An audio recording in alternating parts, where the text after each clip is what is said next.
Bonjour à tous, soyez les bienvenus, permettez-moi juste de me débrancher. Je suis branché de partout. Le principal, c'est d'être branché sur le Saint-Esprit, amen. Soyez les bienvenus, vous m'entendez bien? Oui. D'accord, c'est super. Oui. Soyez vraiment les bienvenus dans ce rassemblement d'église. Comme le disait Landry et peut-être Fabrice, c'est la dernière fois qu'on se rassemble physiquement avant une petite coupure. Mais c'est pas, nous resterons connectés par l'Esprit, amen. Et sans plus tarder, je voudrais vraiment partager le message que le Seigneur a mis sur mon cœur. C'est le dernier rassemblement avant le confinement. Et aujourd'hui, je voudrais commencer à aborder le thème que nous allons commencer pour ces 2 mois. C'est la véritable culture de l'Église. Ce n'est pas parce qu'on va rentrer en confinement qu'on doit tout arrêter, loin de là. Le bâtiment continue, la fonction publique continue, tout continue. Donc, le royaume de Dieu continue. Amen. Amen. Nous, on ne fait pas de télétravail. Nouveau thème annuel pour la culture de l'Église. Et ce thème, ça va pas être un thème sur 2 mois parce qu'il y a trop de choses à dire. Et on va certainement l'aborder sur les prochains mois, peut-être la prochaine année, peut-être les 2 prochaines années. C'est moi qui craque comme ça. Il faut que j'enlève ma veste. Oui? Oui? Ok. Allez, t'es plus rapide que toi. Champion du 100 mètres de son quartier. Hein. C'est déjà bien. Donc, nouveau thème, la culture de l'Église. Merci. Qu'est-ce que la culture? La culture, c'est quelque chose qui permet de se différencier des autres et qui permet à un groupe social de se reconnaître. Il y a des cultures musicales, il y a des cultures vestimentaires, il y a plein de cultures, il y a même des cultures de vocabulaire. Et la culture permet d'avoir une identité. Je me rappelle quand j'étais à l'université pour préparer mon concours de professeur de sport, nous étions en fac de sport regroupés, il y avait environ 500 étudiants en première année, et il y avait différentes options. Il y avait les footballeurs, il y avait les judokas, il y avait les gymnastes, il y avait les basketteurs, il y avait les gymnastes. Et vous savez quoi? C'était marrant parce qu'on pouvait les reconnaître. On pouvait les reconnaître par leur façon de se tenir, par leur façon de s'habiller, par leur façon de parler des fois. Et on se disait, ah, lui il est footballeur. Ah, lui il est gymnaste. Et en fait, c'était toute une culture qui suivait ces gens.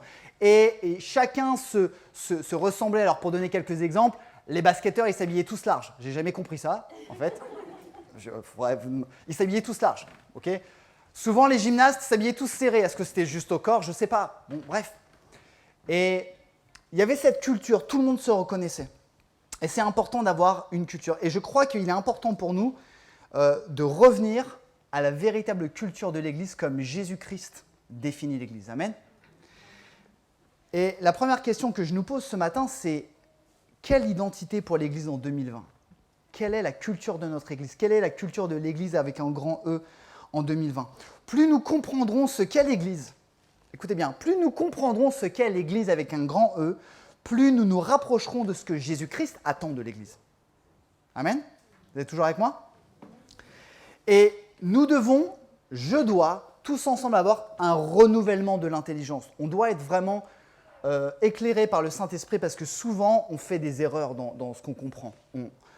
Les choses sont véhiculées, il y a des traditions. Et vous savez que Jésus était contre les traditions. Vous le savez ça? Oui. Jésus était anti-traditionnaliste. Jésus n'était pas rebelle. Il était anti-traditionnaliste.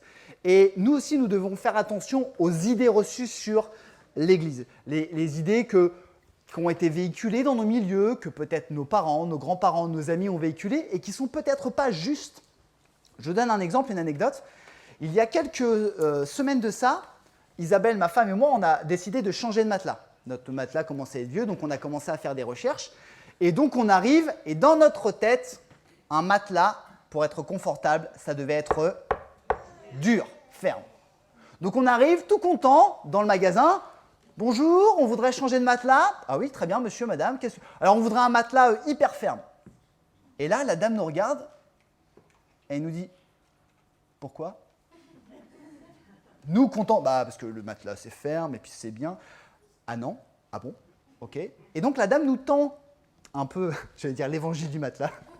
Elle nous tend un espèce de tableau pour dire voilà, en fonction de votre corpulence et votre votre taille, voilà le type de matelas. Et vous savez quoi? On était complètement à côté.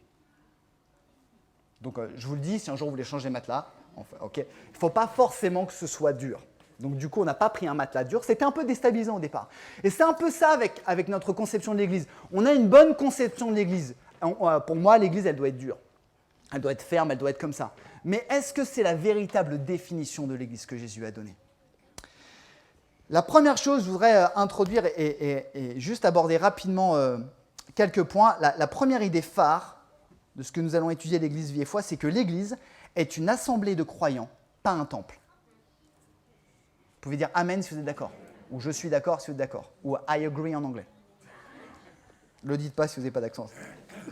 L'Église est une assemblée de croyants, pas un temple. Il faut prendre conscience que nous sommes, vous êtes, le corps de Christ. Amen. Et vous savez, dans la Bible, il est parlé de différentes choses. Dans la Bible, il est parlé de tabernacle, des tentes. Il est parlé de temple et il est parlé aussi d'église. Est-ce que ce sont les mêmes choses? Non. Nous sommes une assemblée de croyants, pas un temple. Dans Matthieu 18, 18, je résume sommairement, Jésus donne des instructions sur la façon de se comporter dans l'église et il parle de quelqu'un qui ne veut pas revenir sur son péché. Et Jésus dit, Matthieu 18, dis-le à l'église. Dis-le à l'église. Je ne vais pas aller parler aux pierres. Pour ceux qui sont dans le bâtiment, je ne vais pas aller parler aux IPN, je ne vais pas aller parler aux poutres, dis-le à l'église. Non, quand Jésus disait dis-le à l'église, dis-le aux gens, dis-le aux personnes. Chaque fois que nous prononçons le mot église, dans notre esprit doit apparaître le mot personne, humain. Le pasteur Brendan White de Hillsong France dit quelque chose qui est très simple et qui m'a beaucoup touché. L'église, c'est les gens. L'église, c'est les gens. C'est vraiment important. Quelques signes de dérive que nous, moi le premier, nous avons laissé s'installer tranquillement sur notre conception de l'église. Première chose, on va à l'église. On va à l'église. Non, je ne vais pas à l'église. Je vais à un rassemblement de l'église. Je vais à une rencontre de l'église. Okay, mais moi, quand je dis à mes collègues qui sont non-croyants, le dimanche, tous les matins, je ne regarde pas téléfoot, je vais à l'église, je me dis, oui, ça leur parle, mais c'est un non-sens. Je ne vais pas à l'église, je suis l'église. Amen. Première chose, évitons de dire ça. Je vais à un rassemblement, à une réunion, ce que vous voulez, mais je ne vais pas à l'église. Deuxième chose, et pardonnez-moi si je caresse dans le sens opposé au poil certaines personnes, la maison de Dieu. Nous sommes dans la maison de Dieu. Non, on est dans un bâtiment. Pardonnez-moi. Depuis les différents tabernacles, le premier tabernacle a été construit par... vous êtes tous inscrits à l'IBTT, voilà, comme ça. Le premier mois est gratuit et les 11 prochains sont payants. Le premier tabernacle a été construit par Moïse et ça permettait de recevoir la présence de Dieu. Amen. Avec le lieu saint, le lieu très saint. Okay. Le deuxième tabernacle a été fait, il a été repris par David. Après, il y a eu des temples construits par Salomon pour abriter la présence de Dieu. Et vous savez quoi? Après l'ascension de Jésus au ciel et l'envoi du Saint-Esprit, le temple de Dieu, c'est nous. Amen. Il n'y a pas de temple. Il n'y a pas de temple. Je suis le temple du Saint-Esprit. Dieu habite en moi. Amen. Donc, je ne suis pas là pour jouer sur les mots, bien entendu. Simplement pour nous... Je n'ai pas les mots, mais vous me comprenez? Merci. C'est quoi? C'est un chuchote. Mon souffleur, merci. Des fois, il me souffle même dans les bronches. C'est tout drôle. Nous sommes le temple du Saint-Esprit. La présence de Dieu est présente dans ce... Il y en a qui ont senti la présence de Dieu ce matin dans la louange? Amen. Est-ce que vous pensez que c'est parce que les murs étaient saints ou c'est parce qu'il y avait des gens remplis de la présence de Dieu? Ah oui, c'est les gens. Parce que vous imaginez les murs saints, Oh, la pression, l'onction de Dieu, le pupitre. Et quand je dis la maison de Dieu, en fait, non, ce n'est pas la maison de Dieu. Merci Seigneur pour cette salle, cet auditorium. Moi, personnellement, je vous le dis entre nous, personne ne nous écoute, moi, j'ai du mal avec le mot « le sanctuaire ». On est dans le sanctuaire. Le sanctuaire, c'est un lieu saint, le lieu... Non, on est rassemblés dans un lieu. Et vous savez quoi? Qu'on soit ici ou qu'on soit dans mon garage, même si on ne rentre pas tous dans mon garage, en serrant peut-être un peu, la présence de Dieu peut être la même. Amen. Amen. Pardonnez-moi si je vous brusque un peu. Donc, attention à ce que nous disons. L'Église, c'est un corps de personnes. Deuxième chose, l'Église est un groupe de personnes interdépendants. Lisons ensemble 1 Corinthiens 2,12. Vous pouvez suivre avec nous sur sur l'écran, je pense, ou pas? Ouais, merci Lucille, sinon vous pouvez suivre sur vos Bibles. 1 Corinthiens 12, 12, le corps humain forme un tout, et pourtant il a beaucoup d'organes. Et tous ces organes, dans leur multiplicité, ne constituent qu'un seul corps. Tous ces organes ne constituent qu'un seul corps. Il en va de même pour ceux qui sont unis au Christ. Et plus tard, l'apôtre Paul dit le pied ne peut pas dire « je ne suis pas une main, donc je n'appartiens pas au corps », etc. Nous sommes tous égaux. Amen. Vous savez pourquoi? Parce que déjà, on est tous pécheurs. On est tous imparfaits. Mais nous sommes tous rachetés. Amen. Et nous sommes tous enfants de Dieu. Amen. Et donc, en fait, chacun de nous, nous sommes interdépendants dans l'Église. L'Église, ce n'est pas le pasteur William. L'Église, ce n'est pas Nadège. L'Église, ce n'est pas Cyril. L'Église, c'est le pasteur William plus Nadège plus Cyril. Amen. Bon, les trois, vous pourriez dire Amen. Ce que je disais la dernière fois, je ne sais pas si vous vous rappelez, chacun est une brique. Chacun met une brique. Rappelez-vous, je pense que je vais le dire à peu près 200 fois dans les 2 prochaines années. Chacun est une brique, chacun met une brique. Ça veut dire que nous avons tous une importance, tous un rôle et tous une responsabilité. Tous une importance, tous un rôle, tous une responsabilité. 3e point, l'Église est un groupe interdépendant basé sur la même foi. C'est la même foi. On lit ensemble Romains 12, 5. Romains 12, 5, de même, alors que nous sommes nombreux. Nous formons ensemble un seul corps par notre union avec Christ. Par notre union avec Christ. Et nous sommes tous, chacun pour sa part, membres les uns des autres. Excusez-moi. Ce qui nous unit... Effets spéciaux. Ce qui nous unit, c'est Jésus-Christ. Je recommence. Ce qui nous unit, c'est Jésus-Christ. Ce ne sont pas nos affinités. On peut avoir des affinités, attention. Hein. Ce n'est pas les catégories socio-professionnelles. Ce qui nous unit, c'est Jésus-Christ. C'est la foi en Jésus. Ça veut dire que Jésus a défini l'Église comme un groupe d'hommes et de femmes interdépendants, basés tous sur la même foi. C'est ce que nous devons poursuivre, nous, à l'Église Vie-et-Foi, et c'est ce que nous devrions poursuivre parce que c'est ce que la Bible enseigne. Repensons l'Église telle que Jésus a défini l'Église. Jésus aime l'Église, Jésus aime les gens. Jésus n'aime pas les bâtiments. Jésus aime les gens. Il veut que l'Église grandisse. Et pour que l'Église grandisse, Jésus éprouve l'Église. Il nous éprouve, il nous entraîne. Et je voudrais, dans un premier point, je vais aborder que 2 points ce matin, parler de l'importance des temps de mise à part. Est-ce que vous croyez que Dieu est au contrôle de toutes choses? Est-ce que vous croyez que même en novembre 2020, avec tout ce qu'on entend, est-ce que vous croyez que Dieu reste au contrôle? Il y en a qui croient ça ce matin? Amen. Et ça fait du bien quand même de croire que Dieu reste au contrôle. Même si on ne comprend pas ce que Dieu fait, on sait que c'est notre Père bienveillant et qu'il reste au contrôle. La dernière fois, Ésaïe, dans une prédication, nous disait que l'Église, ecclésia, ça voulait dire appelé hors d'eux. Si vous voulez, vous pouvez resuivre les prédications sur notre chaîne YouTube, n'hésitez pas. Quand il y a des petits problèmes techniques, on essaie de les régler rapidement. Nous sommes appelés hors d'eux, ça veut dire hors du monde, hors de la distraction du monde, hors du péché du monde. Le problème, c'est que nous sommes tous distraits, nous sommes tous un petit peu... on a des difficultés à prendre du temps pour le Seigneur. Et des fois, le Seigneur, en fait, il met un stop pour qu'on puisse prendre du temps. Il y a ce passage dans la Bible, dans Psaume 46, 11, que beaucoup d'entre vous connaissent. Arrêtez et sachez que je suis Dieu. Je domine sur les nations, je domine sur toute la terre. Arrêtez et sachez que je suis Dieu. Je crois personnellement que le temps de confinement, c'est peut-être un temps de mise à part. Où le Seigneur, il veut qu'on stoppe un petit peu.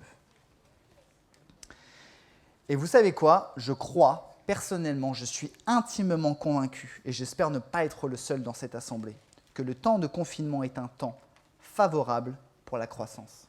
Amen. On se dit souvent « aïe, aïe, aïe, le confinement ». Notre pasteur William est délégué au niveau du CNEF, délégué régional, et vous ne pouvez pas savoir, le CNEF fait un travail formidable sur comment on peut gérer, comment on peut être en lien avec les autorités. C'est sauf qui peut, comment on fait pour maintenir, comment on fait pour survivre.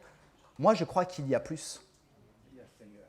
Je crois qu'il y a plus et je crois que le confinement est une occasion pour nous, en tant qu'Église, de grandir, de se multiplier. Moi, je crois aux conversions pendant le confinement. Amen. Moi, je crois au baptême du Saint-Esprit pendant le confinement. Je crois au miracle pendant le confinement. Amen. Je vais juste montrer 2 exemples pour montrer que dans la Bible, il y a eu des temps de confinement, des temps de mise à part. Et ces temps de mise à part ont été bénéfiques. 1, Jésus dans le désert. Combien de temps est-il resté dans le désert? Chut, ne dis rien. Combien? 40 jours. Oui, et 40 nuits, effectivement. Il est resté 40 jours à être tenté par qui? Par le diable. Avec quoi il a répondu au diable? Chut, dis rien. Avec la parole de Dieu. Ok? Jésus a été tenté. Ce qui m'intéresse, ce n'est pas ce qui s'est passé pendant, vous le savez, vous le connaissez par cœur, c'est ce qui s'est passé après. La parole de Dieu nous dit qu'après les 40 jours, écoutez bien, Luc 14, 4, pour ceux qui prennent des notes, je ne sais pas si je l'ai mis, je ne crois pas. Jésus, revêtu de la puissance de l'Esprit, retourna en Galilée. Et sa réputation gagna toute la région. Il enseignait dans les synagogues et tous lui rendaient gloire. Jésus passe un temps de confinement, un temps d'épreuve, mais il grandit, c'est bénéfique, il arrive et boum. Amen. Deuxième, l'apôtre Paul, qui s'appelait Saul de Tarse. Saul de Tarse se convertit. Rayonnement. Landry parlait des rayons de la lumière. Lui, il a bien été rayonné, quoi. Rayonnement, boum, il tombe. 3 jours aveugle. C'est un peu un temps de mise à part. Hein. Je ne vois plus rien. Imaginez, vous perdez toute vue ou tout odorat, c'est d'actualité, pendant 3 jours. Il ne voit plus rien. Après, il voit un disciple de Jésus qui lui impose les mains et recouvre la vue. Mais ce qu'on ne sait pas, ou ce qu'on n'avait peut-être pas tendance à voir, c'est qu'après sa conversion, Paul n'est pas monté à Jérusalem pour prêcher. Paul est parti 3 ans en Arabie. Paul est parti pour prêcher aux gens de son peuple. Et la Bible nous dit que dans Acte 9, 22, mais Saul s'affermissait de jour en jour dans la foi. Pendant qu'il part, il s'affermissait dans la foi. Et les Juifs qui habitaient à Damas ne savaient plus que dire car ils démontraient que Jésus est le Messie. Ces 2 exemples nous montrent que quand il y a un temps de confinement, un temps de mise à part, si nous sommes stables, si nous sommes ancrés en Dieu, Dieu nous permet de grandir. Amen. Et c'est vraiment important. Il y en a plein d'autres. Moïse sur la montagne, Joseph en Égypte. Les temps de mise à part, frères et sœurs, sont des temps où Dieu peut nous façonner pour un objectif particulier. Oui, c'est un temps d'épreuve. Oui, c'est un temps de déstabilisation. Oui, c'est un temps de tentation. Et ce temps peut soit nous amener à grandir dans la foi, soit à abandonner Dieu. C'est qui tout double, c'est blanc ou noir. Jésus nous le dit dans Jean 15, 1. Écoutez, c'est très fort. Jésus dit « Je suis le vrai plan de vigne. Je suis le vrai cep.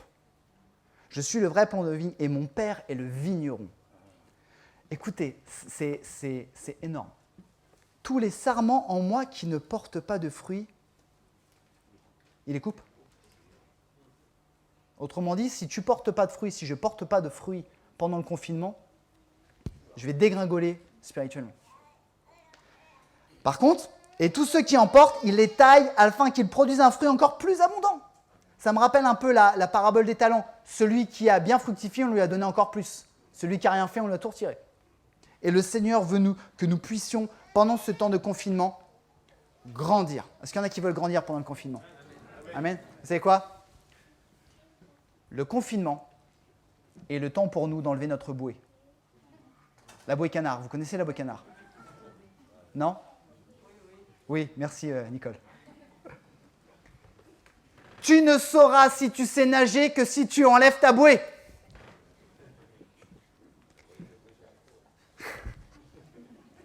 C'est le moment d'enlever les roulettes latérales de ton vélo. Il y en a qui se rappellent là? Quelques égratignures. C'est le moment d'enlever la bouée. Et vous savez quoi? Je crois que souvent nos rassemblements d'église, ça a un peu été trop une bouée pour certaines personnes. C'est-à-dire que sans l'église, sans les rendez-vous du dimanche et du jeudi, merci Landry d'avoir appuyé dessus, en fait, il est temps d'enlever sa bouée. Deuxième point, vous êtes toujours avec moi? Deuxième et dernier point. Ce qui est bien, c'est que devant ce temps de mise à part, de confinement, Jésus nous donne des instructions. Jésus ne va pas nous laisser comme ça. Il veut nous donner des instructions. Et je voudrais prendre, je crois que le Saint-Esprit m'a donné vraiment cette image. Je voudrais prendre l'image du repas de la Pâque. Si certains d'entre vous vont avoir du temps en confinement, je vous encourage à relire Jean des chapitres 13 à 18. C'est tout le déroulé du repas de la Pâque. Et Jésus, c'est vraiment un moment fort et Jésus parle à ses disciples. Et je crois vraiment que ce que Jésus a dit à ses disciples avant de les laisser, avant de mourir, il veut nous le dire aussi à nous ce matin. Et il leur a dit 4 choses. Vous êtes prêts? 4 choses. Numéro 1. Aimez-vous les uns les autres. Jean 13. Lisez avec moi. Je vous donne un commandement nouveau. Alors, c'était nouveau à l'époque, c'est plus nouveau en 2020. Je préfère le dire, ça fait 2000 ans qu'il est en... Je vous donne un commandement nouveau, aimez-vous les uns les autres. Oui, comme je vous ai aimé, aimez-vous les uns les autres. À ceux-ci, tous reconnaîtront que vous êtes mes disciples à l'amour que vous avez les uns pour les autres. Amen. Et ce matin, je voudrais vous challenger. Je voudrais vous mettre à l'épreuve. Qui est prêt à être challengé? 3 personnes, c'est super. Sérieux, qui est prêt? Levez votre main. Je voudrais nous challenger. Je voudrais vous demander de rester en contact privilégié pendant le confinement avec 2 personnes de l'Assemblée. Pas 36.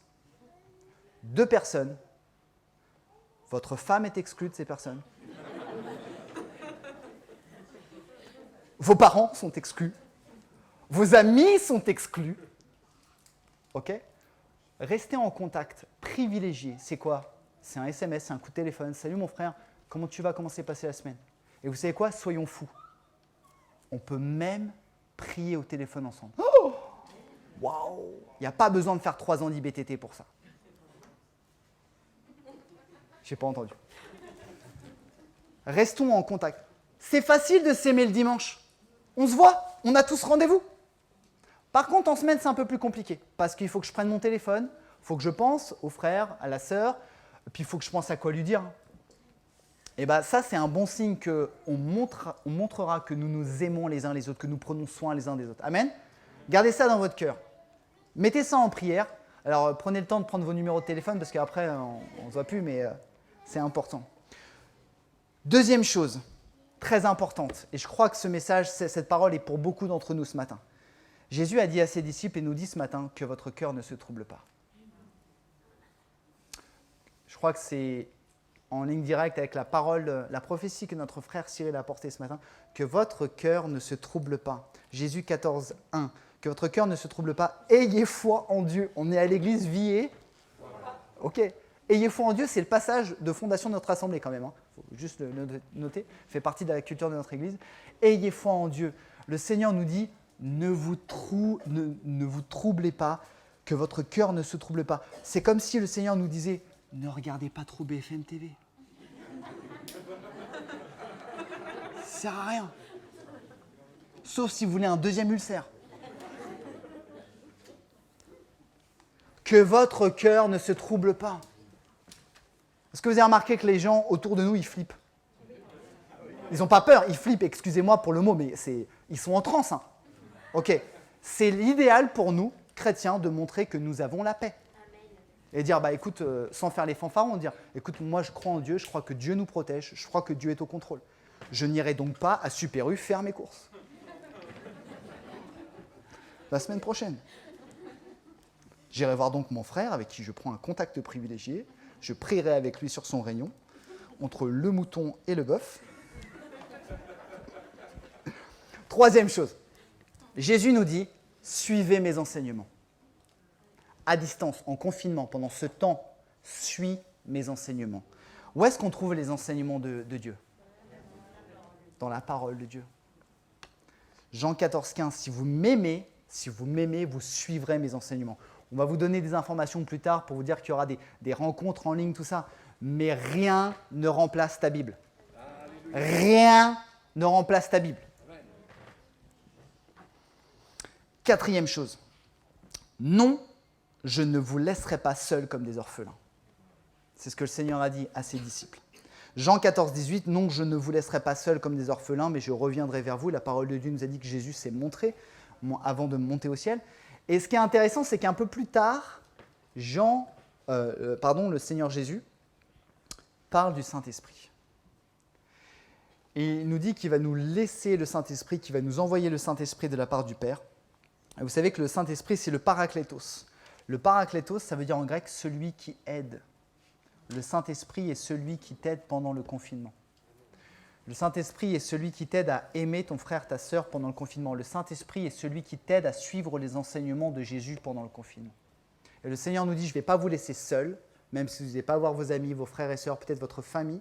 Peut-être vous qui êtes seul, qui êtes célibataire, vous n'êtes pas seul.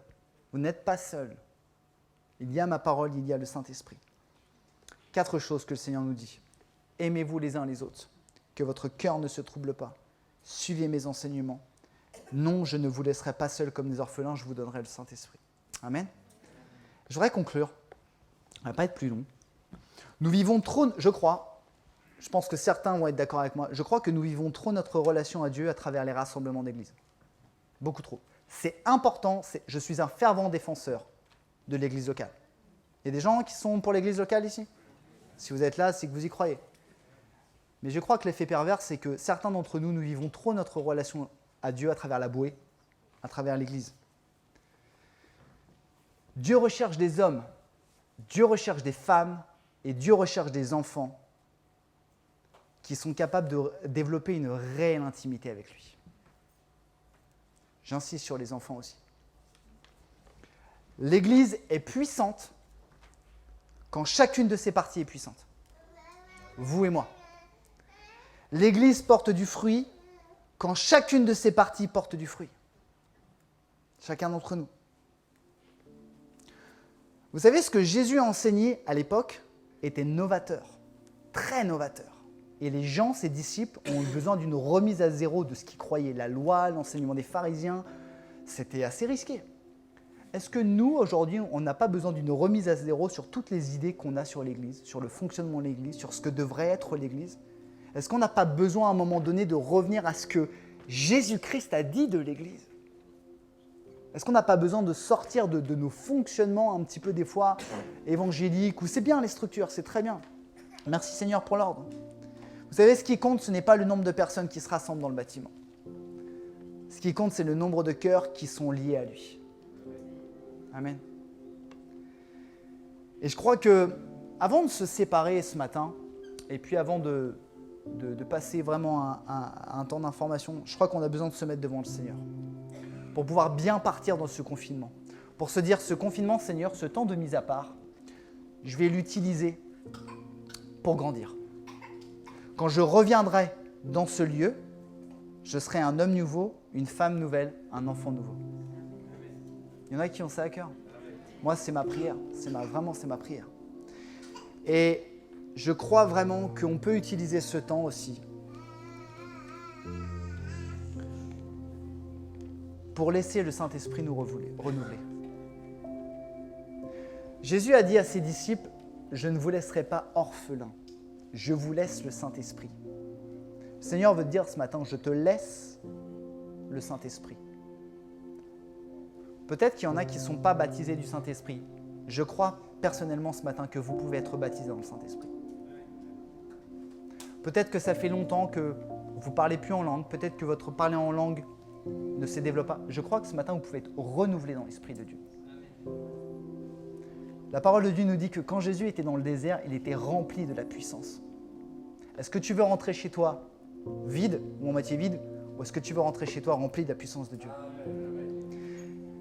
Et pendant que Alexis met ce fond de louange, je voudrais juste que ceux et celles qui veulent vraiment être remplis de la puissance de Dieu, avant de repartir de ce confinement, je voudrais vous inviter à votre place à vous lever. Ne le faites pas pour moi, ne le faites pas devant les gens, faites-le devant Dieu.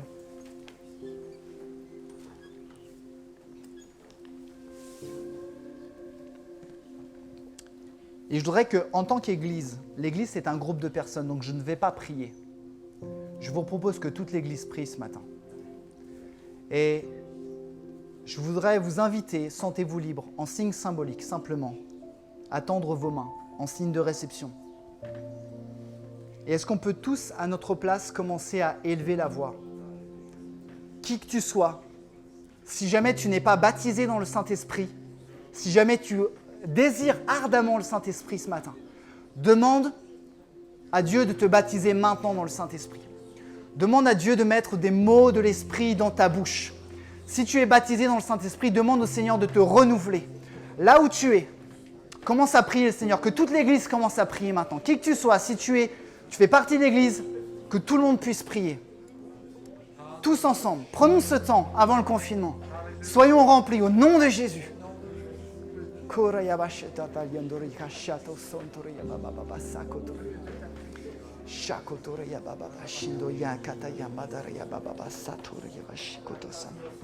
Demandons ce matin au Seigneur, ce matin. Soyez remplis au nom de Jésus. Soyez remplis, soyez transformés au nom de Jésus-Christ. Au nom de Jésus. Au nom de Jésus. Priez avec foi ce matin.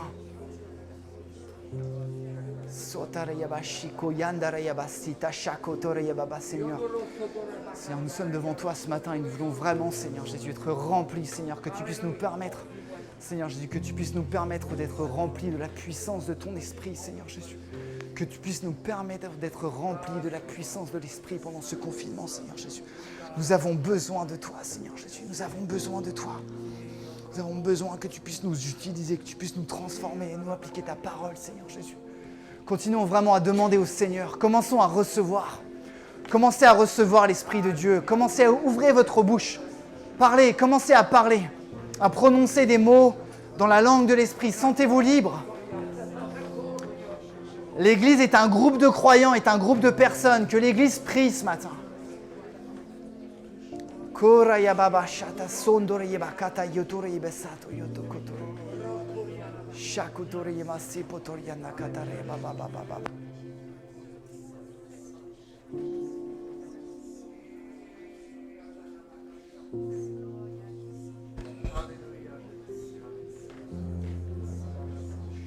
Je demandais au pasteur William de prononcer vraiment la bénédiction sur le peuple pendant ce temps de vraiment qu'on puisse continuer à prier tous ensemble pendant que le pasteur William va prier. Vraiment, tendez vos mains, recevez vraiment l'Esprit de Dieu. C'est vraiment un acte de foi ce matin. Si vous avez foi en Dieu, alors croyez de tout votre cœur. Alléluia. Alléluia. Alléluia. Tu as dit bénissez. Et ce matin, en ton nom, je veux bénir mon frère, ma sœur. Je veux bénir les familles. Je veux bénir les foyers que nous représentons. Et je veux commander maintenant à la puissance du Saint-Esprit d'envahir nos vies. Beaucoup plus que d'envahir, de saturer nos vies. Que chaque fibre de notre être, chaque cellule de notre être soit impactée par le Saint-Esprit. Que chaque trait de notre caractère, de notre nature soit impacté par le Saint-Esprit. Et que nous ne soyons plus jamais les mêmes. Et que nous puissions sortir pour aller dans ce confinement comme des flambeaux de Dieu dans le monde. Seigneur, nous bénissons ton nom. Nous bénissons ton nom. Je bénis ton nom. Et je compte les bienfaits de Dieu. À ton nom soit seule la gloire, Jésus. Amen.